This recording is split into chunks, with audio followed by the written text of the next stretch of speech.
이번 일본의 화이트리스트 배제 결정에 대해서 앞으로의 동북아 정세에 어떤 영향을 미칠지 한동대 박원군 국제지역학과 교수와 자세한 얘기를 나눠보겠습니다. 교수님 어서 오십시오. 네, 안녕하세요. 예. 도대체 일본이 어디까지 가려고 저러는 거냐? 도대체 안보상의 이유로 우리를 우대국에서 뺀다면 그러면 우리가 우방국이 이제 아니라는 거냐? 뭐 여러 가지 걱정들이 나옵니다. 교수님 보시기엔 어떻습니까? 뭐 오늘 이 조치는 한국을 더 이상 우방국으로 보지 않는다라고 볼 수 있다라고 생각이 되고요. 예. 네. 뭐 일본의 이 조치는 어느 정도 예상은 됐었습니다. 왜냐하면 지난 3월부터 이런 조치를 하겠다 얘기를 했고 지난달 초에 이제 세계 제품에 대해서 이제 조치를 했고 예. 이것을 일종의 추가 조치라기보다는 연장선상에 있었죠. 근데 예. 그럼에도 우리 중간에 이제 미국이 좀 중재하는 모습을 있었고 또 국제 여론도 일본한테 불리하게 돌아가는 면이 있어서 끝까지 정말 일본이 이것을 추진할 것인가에 대한 우려가 있었는데 결국 추진을 했고요. 오늘 오후에 뭐 많은 뉴스들이 나왔죠. 그 중에 가장 핵심적인 것이 김현정 그 예. 국가안보실 2차장이 한 얘기가 제가 예. 눈에 들어왔는데요. 7월 중에 우리 고위 관료, 고위 인사가 2번 일본을 방문했다라는 네. 거, 그러니까 일종의 특사로 갔는데 그래서 여러 가지 논의를 했고 특히 이제 일본이 이게 사실 경제 보복 아닙니까? 예. 특히 우리 작년 10월 대법원 판결에 대한 그 경제 보복인데 그 문제에 대해서도 우리가 일본이 원하는 방안까지 포함해서 예. 모든 거를 다 놓고 얘기할 수 있다라고까지 제안을 했음에도 예. 지금 이 백색 리스트에서 일본이 배제를 한 것은 뭐 처음부터 계획을 했고 한국이랑 지금은 뭐 협의를 할 생각이 없다라는 의지를 분명히 했다라고 생각이 됩니다. 예. 예. 뭐 오늘 앞서도 저희 문재인 대통령의 언급을 잠시 짧게 뭐 전해드리긴 했습니다만 국무회의에서 일본을 강하게 비판을 했고요. 외교부도 주일 대사를 불러서 우리도 더 이상 일본을 우호 국가로 생각하지 않는다라고 말을 했거든요.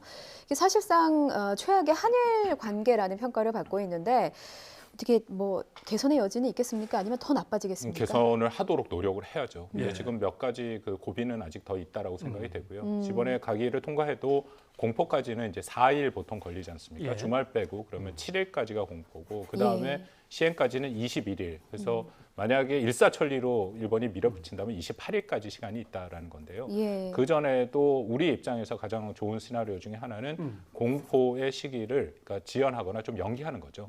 그리고 뭔가 협의에 들어올 수 있는 부분을 우리가 좀 기대를 하는데 예.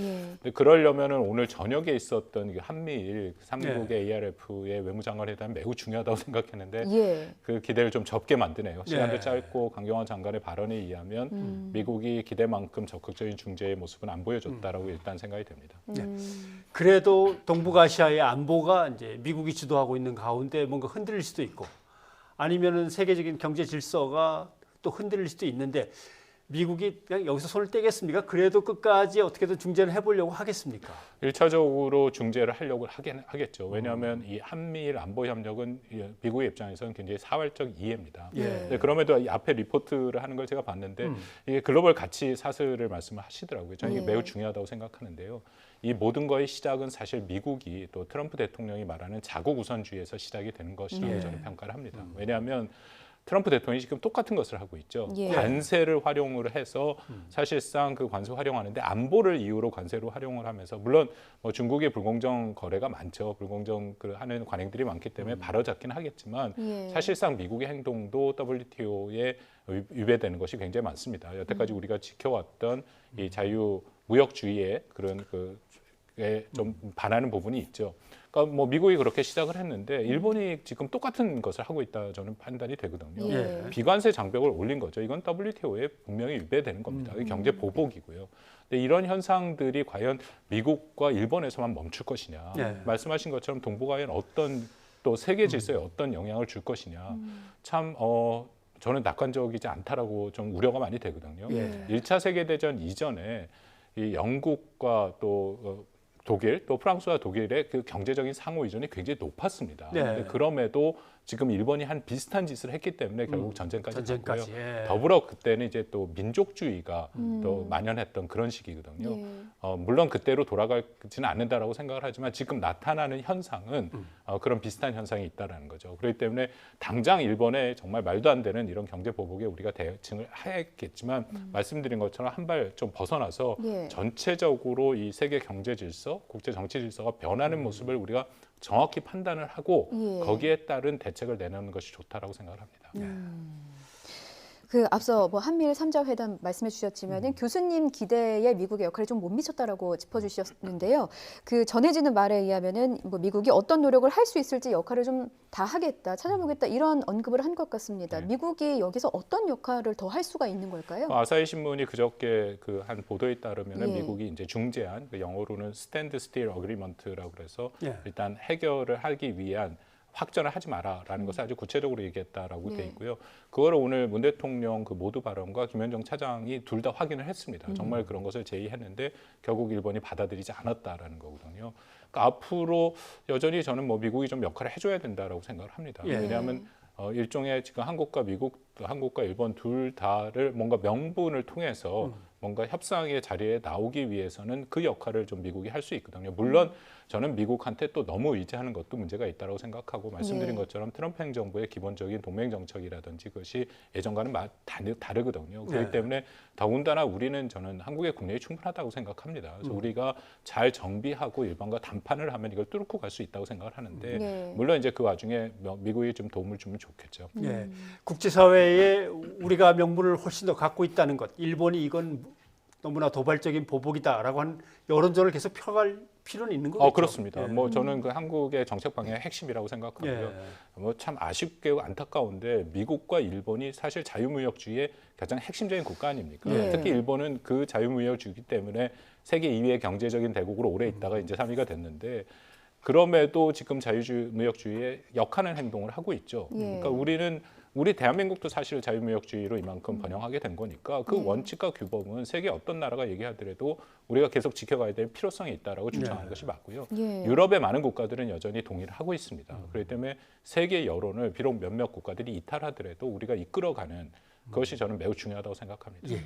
그동안 일본은 사실상 이제 어떻게 보면 미국의 입장을 좀 충실히 같이 한 결을 좀 같이 했던 그런 나라인데 뭐 문재인 대통령도 언급했고 김영준 차장도 언급하긴 했습니다만 미국의 중재안에도 불구하고 일본이 강행을 한 이유는 어디에 배경이 있다고 보십니까? 저는 뭐 미국과 사전에 충분히 협의를 했다라고 생각을 하고요. 예. 왜냐하면 지난 4월, 5월, 6월에 우리가 이미 좀 우려를 했습니다. 예. 석 달 동안 아베 신조 수상이 트럼프 대통령을 3번 만났거든요. 뭐 19시간씩 만나고 있었는데 그때 다 얘기를 했겠죠. 예. 일본의 외교 정책이라는 것은 사실 미국과 사전 협의 없이 더군다나 이런 정책은 못합니다. 그러니까 충분히 뭐 나름대로의 어떤 그 논리를 갖고 트럼프 대통령과 행정부한테 얘기를 했겠죠. 알겠습니다. 자, 그럼 이제 우리는 어떻게 대응할 거냐? 맨 처음에는 뭐 서로 맞대응하는 것은 서로가 무너지는 결과를 낳을 수 있으니까 안 된다라고 뭐 겉으로 얘기를 하고 있었지만 이제 이쯤 되니까 우리도 대응을 한다라고 얘기가 나왔습니다. 제일 먼저 걸려 있는 게 이제 지소미아 정보보호 협정인데 이걸 일본에게 타격이 있을까요? 좀 안타깝게도 저는 이 군사보호협정은 예. 적절한 카드라고 생각지 않습니다. 일단은 쥐소미아라고 얘기하는 것도 저는 잘 이해가 안 가거든요. 예. 이게 약자인데 그냥 군사보호협정이라고 군사보호협정, 얘기하면 예. 되고요. 이 군사보호협정이 좀 많이 잘못 알려졌습니다만 대한민국이 군사보호협정을 맺고 있는 국가가 30개국이 넘습니다. 예. 심지어는 러시아와랑도 지금 군사보호협정을 맺고 있거든요. 그리고 일부에 생각하기엔 마치 우리의 비밀 창고를 열어놓고 북한이 마음대로 북한이 아니라 일본이 마음대로 일본이, 볼 수 예. 있게 절대 그런 건 아니고요. 상호주의입니다. 예를 들어서 일본이 어떤 정보에 대해서 뭐 이것 꼭 북한에 한정된 것도 아니고요. 예, 어떤 예. 군사 정보에 대해서 알고 싶다 하면 한국한테 요청을 하면 우리가 판단해서 줘도 되고 안 줘도 됩니다. 예. 그러니까 역으로 한국도 마찬가지거든요. 예. 예를 들어서 북한이 미사일을 쐈는데 일본이 정보를 갖고 있으면 우리가 달라고 하면 그것도 일본의 판단에 따라서 줘도 되고 안 줘도 되는 거거든요. 그러니까 이것을 갖고 우리 정부랑 지금 일부의 생각은 뭐 미국이 민감하게 생각하니까 이걸 통해서 미국을 압박해서 일본을 압박하는 그런 그렇죠. 셈법이라고 예. 하는데 저는 이것은 작동을 안 할 거라고 생각합니다. 더불어서 미국은 이 쥐소미아 군사보호협정에 대해서 굉장히 민감합니다. 이거 과정을 다 말씀 안 드려도 2016년에 한번 MB 정부 때 실패했고 2016년에 간신히 됐는데 그때도 예. 미국의 오바마 정부가 굉장히 한국과 일본 둘 다 싫어했지만 예. 좀 이렇게 푸시해서 된 거거든요. 예. 그만큼 이거는 미국의 전략, 동북아 전략의 파트입니다. 그러니까 한미일 안보 협력을 강화시켜서 자신들의 특히 트럼프 대통령은 부담을 덜기를 원하기 때문에 부담을 덜고 한일이 북한과 나아가서는 중국을 견제하기 원하는 거거든요. 네. 그거의 유일한 지금 핵심 기제인데 그것을 흔든다 하면은 그냥 미국 입장에서는 당황스러울 수밖에 없고요. 한 가지 더 말씀을 드리면 지금 트럼프 행정부가 이 한일 간의 갈등을 바라보는 모습은 예. 일단은 경제적인 갈등으로 읽고 있습니다. 예. 더불어서 1965년 한일 협정 조약에 대한 해석의 차이라고 보고 있거든요. 그런 상황에서 이 GSOMIA 군사보호 협정이라는 안보 문제를 한국이 먼저 제기를 한다면 예. 미국 입장에서는 당황스럽죠.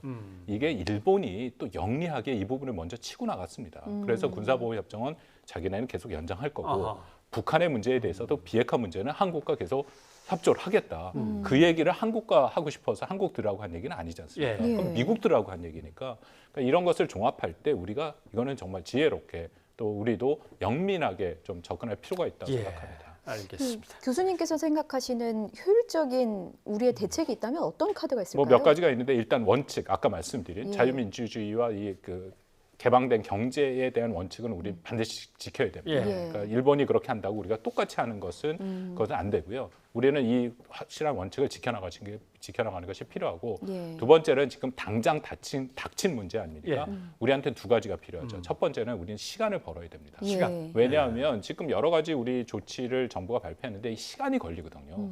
그러니까 일본이 소재 산업에 대해서 양양자 원장 같은 경우에 75년에서 100년이 한국이 뒤져 있다 얘기하는데 그걸 따라잡으려면 시간이 필요합니다. 예. 그러니까 일단 시간을 벌 수 있는 어떤 방안을 해야 되고 두 번째는 우리의 피해를 최소화해야죠. 예. 그러니까 뭐두 개가 연계돼 있다고 생각합니다만 그건 단기 조치로 그렇게 하면서 부품 소재와 지금 말씀드린 이 국제 정치에서 흐르는 여러 가지 방향 상에서 과연 앞으로 이 글로벌 밸류 체인이 어떻게 바뀔 것인가 거기에 대한 대응책을 만들어가는 좀 큰 그림의 대응 전략과 단기 전략을 같이 예. 해야 된다고 생각합니다. 그런 점에서 한반도에서의 남북 상황의 이제 변화, 그다음에 이제 중국, 일본을 놓고 볼 때 일본의 이번 조치로 동북아시아 정세는 어떻게 변할 거라고 뭐 여러 보십니까? 가지로 부정적인 영향을 줄 수밖에 없죠. 일단은 한미일의 안보 협력이 어떻게든지 이 안정을 가져오는 그런 기제 중에 하나였는데 이게 네. 지금 흔들릴 수밖에 없는 상황이고요. 저는 지금 러시아가 영공 침공을 한 것, 또 중국이 예. 카디즈를 계속 들어오는 것도 그 영향이 다 있다라고 생각합니다. 미국이 예전 같은 적극적인 역할을 안 하는 그 힘의 공백을 지금 파고들고 있거든요. 예. 심지어는 북한이 지금 미사일을 쏘고 도발을 하는 저강도 도발도 그런 거를 좀 이용한다. 그러니까 한국이 지금 굉장히 어려운 상황에 있는 것은 사실입니다. 그렇기 때문에 우리가 이 전체적인 그림의 판을 잘 읽고 대응할 필요가 있겠죠. 네. 도움 말씀 오늘 고맙습니다, 교수님. 고맙습니다. 감사합니다.